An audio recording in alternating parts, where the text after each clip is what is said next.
Welcome back.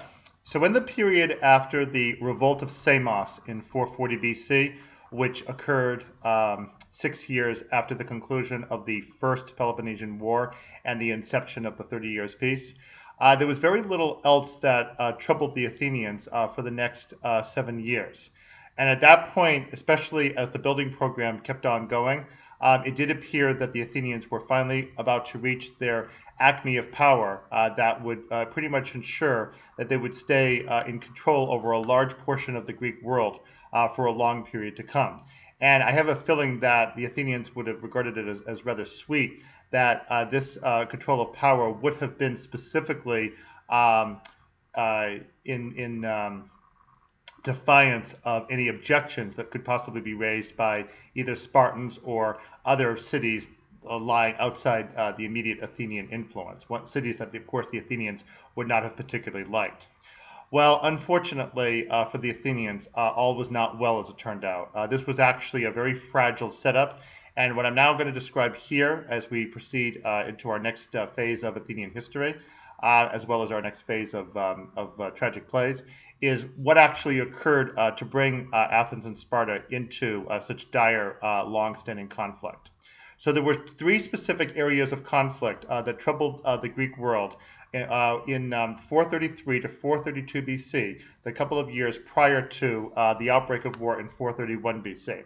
Those three areas of conflict involved Corinth, Potidaea, and Megara, and I'll now describe all three of those. So first of all, Corinth had a colony. You will find it on your map on the northwest side.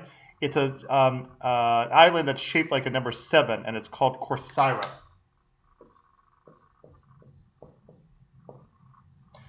Corinth and Corcyra were mother city and colonist with a very stormy relationship in history.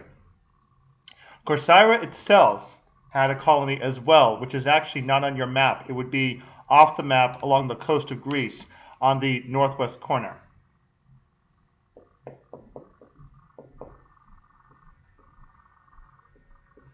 That city was called Epidamnus.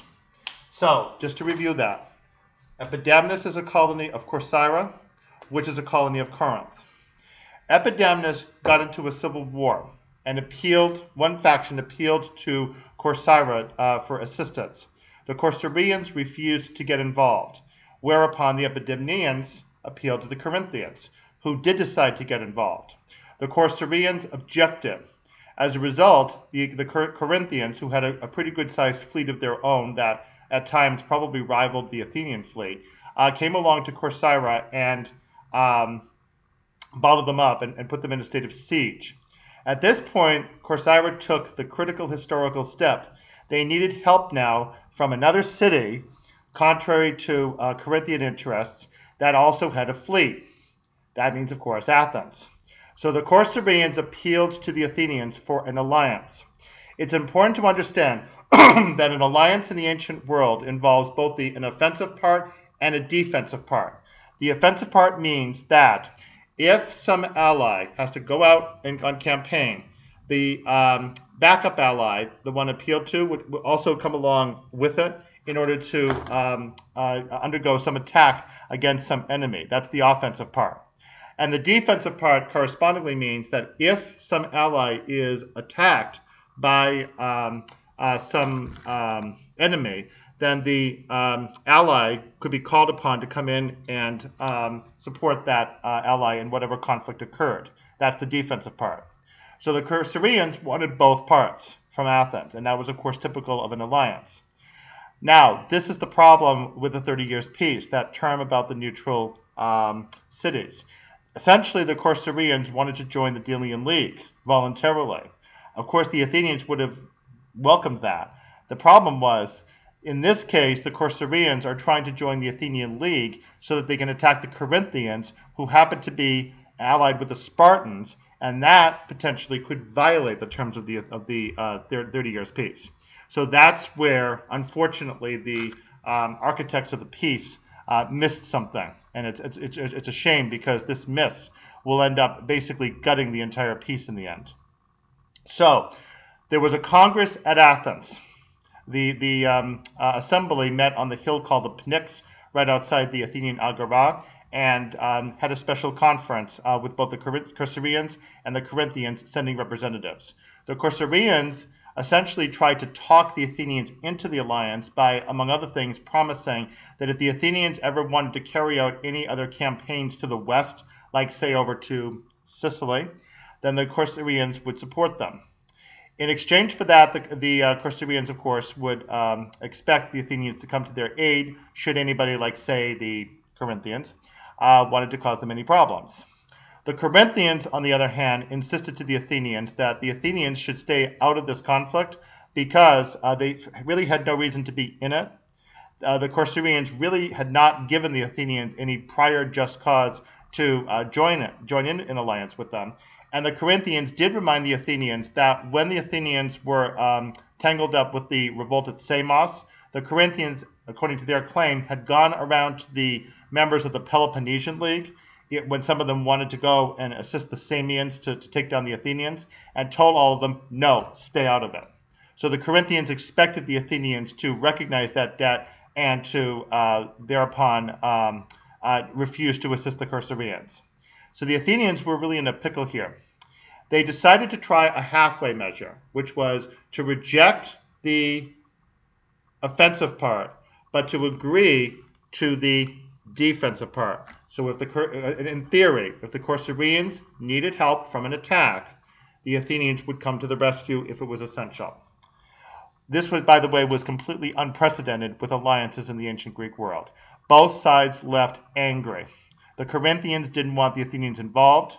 The Corcyraeans were upset that they could not attack the Corinthians and expect the Athenians to support. So both sides were deeply dissatisfied. In the event, however, the Corinthians quickly massed their fleet and re-attacked Corcyra, and a battle called the Battle of Sybota, S-Y-B-O-T-A, occurred, in which the Corcyraeans were bested. Now, the Corcyraeans did have an opportunity to send for help from the Athenians, and the response from the Athenians was to send, ready for this?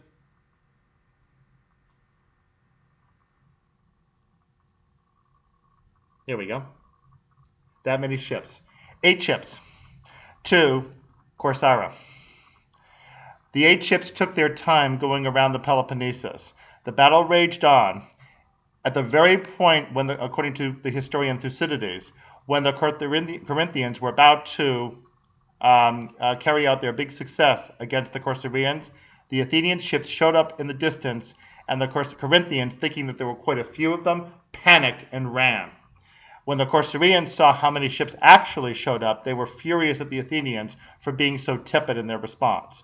So now, both the Corcyraeans and the Corinthians had actual grudges against the Athenians, and because the Corinthians were essentially in a position of losing face, even when other Spartan allies tried to talk them into backing down so as not to violate the peace, the Corinthians absolutely refused.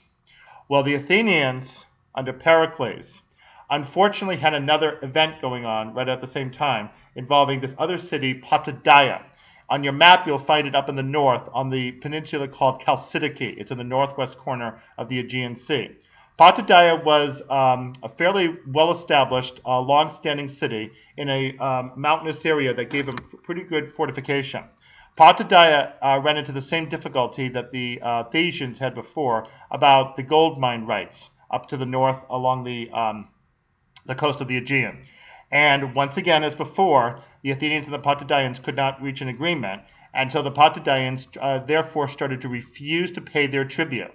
The Athenians moved in and threatened siege against the Potidaians if the Potidaians not only did not pay their tribute, but also if the Potidaians refused to get rid of any Corinthian representatives, because the Potidaians happened also to be a colony of Corinth, and unlike the Corcyraeans, the Potidaians had a very beneficial relationship with the Corinthians. This was a rather sticky position to be in. The Potidaians refused both of those, and as a consequence, the Athenians started to besiege them, giving the Corinthians another grudge. However, because the Patidaians were really technically in the Delian League, the Athenians could not really be accused of attacking an ally of the Spartans, because properly at this point, the Patidaians were really their own ally that they were disciplining by the rules of the Delian League. So the Corinthians, on that basis, could not complain that the peace had been violated. But now comes another problem. Further trouble was going on with Megara. Pericles finally carried out the Megarian decree, which was the embargo against trade with the Megarians with any Athenian ally. So this is all 433 to 432 BC.